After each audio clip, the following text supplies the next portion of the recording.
ሰላም እንዴት ናችሁ? ያው ሰሞኑን ተመልሻለሁ። ጊዜ ነበረኝ ማለት ራሴን ሪከቨሪ የማረግበት። ሪከቨሪ ምንድን ነው? በሚሆኑትና በሚደረጉት ነገሮች አብዛኛው የሆነ ነገር የምትከታተሉ ከሆነ ትንሽ ልብ ይስባል፣ ብዙ ነገር ማለት ነው። እግዚአብሔር ከኔ ጋር ስላለ ነገሮች መስመር ይዘዋል። እ፣ ሁለት ነገር ግን እና ለእህቶች መልእክት ማስተላለፍ ፈልጋለሁ። አንዲት ልጅ አሜሪካ ሀገር ቢላ ይዛ አደባባይ ላይ ወጥታ ራሴን እገላለሁ ምናምን ስትል ታዝቤያለሁ፣ ተመልክቻለሁ። ለዛም መልእክት አስቀምጫለሁ። አንዲት ልጅ ደግሞ ዛሬ እንዲህ ሶሻል ሚዲያ ላይ ብዙ ፎሎወር ያላት ራሷን አንቃ ገደለች የሚል መረጃዎችን የተመለከትኩ ነው። እቺ በቢላ ራሴን አርዳለሁ ያለችም ልብ ይስጣት። እቺ እንግዲህ ራሷን አጥፍታ ሄደችው። እግዚአብሔር ነፍሷን ይማረው። ያው ሁሉም መልካም ነገር ስለምመኝ ማለት ነው። ከዛ ውጪ እንደ አጀንዳ የነበሩትን ነገሮችን ሚሊየን ሕዝብ ያለበት ሀገር እየሞተ ስለሆነ እ፣ ለቤተሰብ ፔን ነው።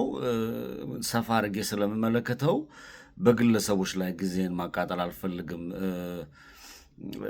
ሚሊዮኖች የነዚህ የሁለት የአሁኑ ራሴን በቢላ አርዳለሁ ያለችውና ራሷን አንቃ የገደለችው ይሄ የሚሊዮኖቹ ጣፋንታ ነው። ለወደፊቱ ይሄ እንዳይመጣ በተለያየ አጋጣሚ ማስተላለፍ መናገር ያለብን እያንዳንዱን ነገር አስቀምጫለሁ እና አሁንም ለወደፊቱ መሰራት ያለበት ነገር ላይ ማተኮር፣ ሚሊዮኖችን ለማትረፍ መሯሯጥ ነው ያለብን። አጀንዳዎች እየመጡ ነው። የቴዲ አፍሮ ሙዚቃ መጣ።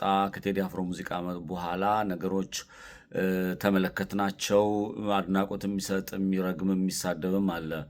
የኦሮሞ አክቲቪስቶች መልስ መስጠት አለብን ብለው በአንድ ሌሊት በማይወዱት አማርኛ ያው ዘረኛ ስለሆኑ ዘረኝነት ጥንብ ስለሆነ ቅርሻታቸውን አቀረሹ። ያንንም ሰማን አዳመጥን። አሁን ነገሮችን ደግሞ እየተመለከትን ነው። በአማራ ትግል ውስጥ የአማራ ፋኖ በጎጃም ያለው ውስጥ ነገር ስንናገር ስናወራ ስለፈልፍ የጎጃም ጥላቻ ሲሉኝ የነበረው ነገር በሙሉ አሁን አደባባይ ላይ ወጥቶ ምን እየሆነ እንዳለ ምድር ላይ ያለው ነገር በተግባር እየወጣ ነው።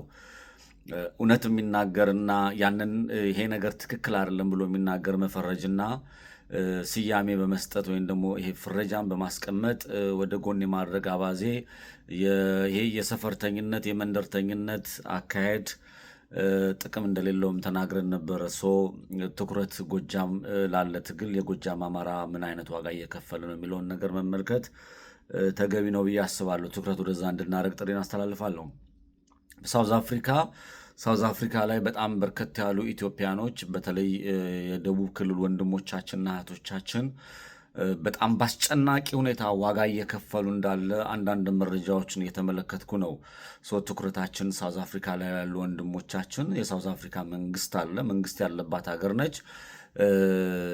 ኤምባሲ ተብሎ የኢትዮጵያ ኤምባሲ የተቀመጠው ምንም አይነት ምላሽ እንዳልሰጣቸው፣ ምንም አይነት ሀሳብ እንዳልሰጣቸው፣ ዋጋ እየከፈሉ እንዳለ አንድ አካባቢ እንደውም ከ30 እና ከ40 ደቂቃ በላይ ከተተኮስ ልውውጥ ከተደረገ በኋላ የመንግስት ተብሎ የመንግስት ጸጥታ አካላቶች እንደመጡ መረጃዎችን እየሰማሁ ነው ያለው። ያማል። ይህ እንደ ኢትዮጵያ ምንድን ነው የሚለውን ነገር እንኳን ለመገሰጽ ተከፋፍለን በየአካባቢው አይደለም በአማራ ትግል ውስጥ ጎጃም፣ ጎንደር ምናምን ብለህ ተከፋፍለህ እንደ ኢትዮጵያ ተከፋፍለህ ማትመልሳቸው በጣም ብዙ መከራዎች ከፊታችን እየመጡ እንዳልተረዱ ጥቃቂን ጭንቅላቶችና መንደርተኝና አስተሳሰብ ያላቸው ሰዎች እውነት ለመናገር ዋጋ እያስከፈሉን ነው። ጥቃቅን ሀሳብ ይመጣል። ማህፀንሽ፣ ፅንስሽ፣ ቂጥሽ፣ ባትሽ የሚል እስከ 82,000፣ 120,000፣ 210,000 ሰው ተሰብስቦ በአደባባይ ላይ ይመክራል። የሳውዝ አፍሪካ ያለው ጉዳይ ብናየው ሳውዝ አፍሪካ ላይ ያሉ ይሄ ሀዲያነሽ፣ ከምባታነሽ፣ ምናምነሽ የሚባለው ይሄ ያነሰ የወደቀ አስተሳሰብ ነው። እንደ ደቡብ ክልል ደቡብ ተብላችኋል ውሰዱ አይደለም፣ ግን መተባበራችሁ ምን ያህል ለድሮ ጊዜ ለመጥፎ ጊዜ እንደሚጠቅም ይሄንን በጭንቅላታችሁ እንድትወስዱ ነው። ችግሩ ድሮ እንዳለ የሚፈጠር ነገር እንዳለ ስናገር ነበር እና እንድታስተውሉ ወደ ቀልባችሁ እንድትመለሱ አሁንም በአንድ ሆናችሁ ከዛ ከገባችሁበት መከራ እንድትወጡ ነው። ይሄ በጠላት የናወዘና በምቀኝነት ወይም ደግሞ እናንተ ሰርታችሁ በማግኘታችሁ የተቃጠለ ወይም ደግሞ በጥላቻ የናወዘው ኃይል ሕፃናትና አዛውንት እህቶቻችን፣ የደቡብ ልጆችን፣ ኢትዮጵያኖችን ዋጋ እንዳያስከፍልብኝ ስጋት ስላለኝ ነው። ትኩረታችሁን እዛ ላይ ብታረጉ ሌላኛው ሳውዲ አረቢያ ላይ በጣም በርከት ያሉ ወንድሞቻችን ከትናንት ወዲያ ሁለቱ የእርድ ቅጣት ተላልፎባቸው ተፈጽሞባቸዋል። በርከት ያሉ ሌሎቹም እስር ቤት ውስጥ እየማቀቁ እንዳለ የሂውማን ራይትስ ዎች፣ አምነስቲ ኢንተርናሽናል ወይም ደግሞ ቀይ መስቀል ኢንቮልቭ አድርገው እነዚህን ነፍስ እንዲያድን ተብሏል። የእነሱስ ጉዳይ በምንድን ነው? ወይ ትክክለኛ ጥፋት ተጥፍቶ ነው ወይስ ደግሞ ምንድን ነው የሚለውን ነገር እንደ አንድ ኢትዮጵያዊ ድምፅ መሆን መቻል አለብን የሚል እምነት አለኝ። ማየት አለብን፣ ነገሮችን መመልከት መቻል አለብን። ይሄ በኢትዮጵያ ኤምባሲ በኩል ወይም ደግሞ በዚህ በኢትዮጵያ አየር መንገድ በኩል ከ30 እና ከ40 በላይ ሬሳ ከተለያየ አረብ ሀገራት ወደ ኢትዮጵያ ይገባል። ይሄም የኛ ወገኖች ናቸው። ሀገር ቤት ሬሳ ምርት እናመርታለን፣ ከሀገራችን ውጭም ሬሳ ምርት ነው እያመረትን ያለ ነው እና ነገሮችን በትኩረት የምናይበት ይሄ እኔ የኦሮሞ ህዝብም የኦሮሞ ፖለቲከኛ ነን የምትሉትም የጊዜ ጉዳይ ነው። ክርስቶስ ምስክሬ ነው፣ የጊዜ ጉዳይ ነው። አይሄድማ፣ አይሆንማ፣ የማይሆን ነው። እኔ አማራ ነኝ ብዬ ስወጣም አክባችሁ በህዋትን ወይም በትግራይ በኩል ያለው ሊቅ ነን የሚለው የትግራይ ህዝብ እያልኩ አይደለም። በኦሮሞ በኩል ያለው ሊቅም አሁን እንደዚህ አፍጦ ስለመጣ ይሄ ህዝብ መዳን እንዳለበት ለማንቃት ነው እንጂ የሚደረጉ የሚሆኑ ነገሮችን የአማራ ልጆችን አክቲቪስት ነን ምናምን የሚሉት ሆዳሞች ሆነው እየተርመጠመጡ የገዛ ወንድሞቻቸውን የካህን ሚስት የሚደፍሩ ምናምን የሚሉ መረጃዎች እየወጡ ነው። ይሄ አካሄድ መጨረሻ ላይ ይሄ የግለኝነት ወይም ደግሞ የራስን ሆድና የራስን ብቻ ለማስፈጸም የሚደረግ ነው እንጂ ይሄ መላውን ይሄ ማጆሪቲ ሮል የሚለው ይሄ ማጆሪቲውን የሚጠቅም ነገር ሲስተም ነው፣ ግለሰቦች አይደሉም። ጸብ የዛ ጋ ነው። ይሄ ሀገር ከሌለ በየት ይለቀሳል ብሎ ቴዲ አፍሮ ሲናገር እና አዳነች አቤቤ የአዲስ አበባ ስቴዲየምን እንቅስቃሴ እያመጡ የአዲስ አበባ ስታዲየም ተመልካቾቻችን የቦክስ ውድድር ተመልክቷል ምናምን በዛ ደረጃ መግለጹ በራሱ የፖለቲካ ውድቀት ነው። አዳነች አቤቤ ከሚባል ሴትዮ እንደዚህ እየተባሉ የሚነሳ ሰው ኢትዮጵያ እንደ ኢትዮጵያ ስተባበር አንድ ስንሆን ነፃነት ህግ ያለበት ሀገር ካልሆነ በስተቀር እመነኝ ዛሬው ጊዜው ጉዳይ ነው። ከኦሮሞ የወጡ ልቃኖች ኦሮሞን ይገላሉ፣ ይጨፈጭፋሉ፣ ይቀጥላሉ። ነገ ደግሞ የጊዜ ጉዳይ ነው። ከሌላ ቦታ የሆነ ኃይል ያለው ይወጣና ዋጋ ያስከፍላል። የጊዜ ጉዳይ ነው። ዋጋ የከፈለውም ዋጋ ይከፍላል። ዋጋ እየተከፋፈልን የሬሳ ምርት እያመረትን ሬሳ እያስቀመጥን እንሄዳለን። በሰል ያለ በእውቀት ላይ መሰረት ያደረጉ ሰዎች፣ ሀሳብ የሚሰጡ ሰዎች፣ እውቀታቸውን ይዘው በተለያየ ዓለም ላይ የተቀመጡ ሰዎች ሀሳባቸውን ሰጥተው ወደ አደባባይ እንዲወጡ ጥሬን አስተላልፋለሁ።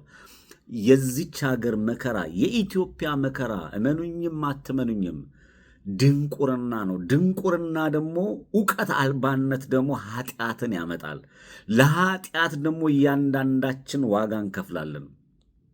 ዋጋ እየከፈልን ያለው ኦሮሞ አማራን ጠልቶ አይደለም፣ አማራ ኦሮሞን ጠልቶ አይደለም፣ ትግሬ አማራን ጠልቶ አይደለም፣ ይሄ ደቡብ ወይ ደግሞ ቤንሻንጉል፣ ይሄ ወላይታ፣ ጉራጌ ምናምን የምትለው ተጠላልቶ አይደለም። በድንቁርና የታተሙ ከማህበረሰብ ውስጥ የሚወጡ ማህበረሰቡ ላይ ቁጭ ብለው እየበሉ መኖር የሚፈልጉ አርቀው ማየት የማይችሉ ሃይማኖትና ስብዕና የሌላቸው ሰዎች፣ መጥፎ ሰዎች ጥሩ ሰዎችን ገለው አደባባይ ላይ ስለወጡ ኢትዮጵያኖች ዋጋ እየከፈሉ ያሉት በዛ ነው። ከድንቁርና ነው መጀመሪያ መላቀቅ ያለብን። በፖለቲካው ሀሳብ ውስጥ ፖለቲካዊ ሀሳብ የሚሰጡ ሰዎች በየአካባቢው ተመልከቷቸው። ድፍረትና ጥሩ ድንቁርና ያላቸው ሰዎች ወደ አደባባይ ስለወጡ ነው። እኔ ተምሬያለሁ አዋቂ ነኝ እያልኩ አይደለም። ይሄንን ለማወቅ ግን እግዚአብሔርን መፍራት የጥሩ ስብዕና ባለቤት መሆን ነው። ስለ እያንዳንዱ ኃጢአት እያወራሁ አይደለም። ጀነራሊ ግን በእውቀት ላይ መሰረት ያደረገ መሻገሪያ ካላደረግን በተለያየ ዓለም ላይ ይሄ የሳይማር ያስተማራችሁን ህዝብ ወደ ጎን አድርጋችሁ የራሳችሁ ኑሮ የምትኖሩ ሰዎች ለዚህ ህዝብ አንድ እርምጃ በእውቀታችሁ እስካላበረከታችሁ ድረስ የኢትዮጵያ ችግር የብሔር ምናምን ችግር አይደለም። የድንቁርናና ራሳቸውን መግዛት የማይችሉ ራሳቸው ስብዕና የሌላቸው ሰዎች ስብዕና ያለውን ህዝብ እመላለሁ ብለው ወንበር ላይ የተቀመጡ ዋጋ እያስከፈሉን ያሉት። የብሔር መጥፎ የለውም። ከብሔር ውስጥ የወጡ ግን ጋጦጥ ውርጋጦች፣ ለዛ ህዝብ የማይጠቅሙ ሰዎች ዋጋ እያስከፈሉን ነው። እናንተ ሰዎች ሆይ፣ የተማራችሁ እውቀት ያላችሁ ሰዎች ሆይ፣ ህዝባችሁ እየጠራችሁ ነው። ኢትዮጵያ ለዘላለም ትኑር። ቴንክ ዩ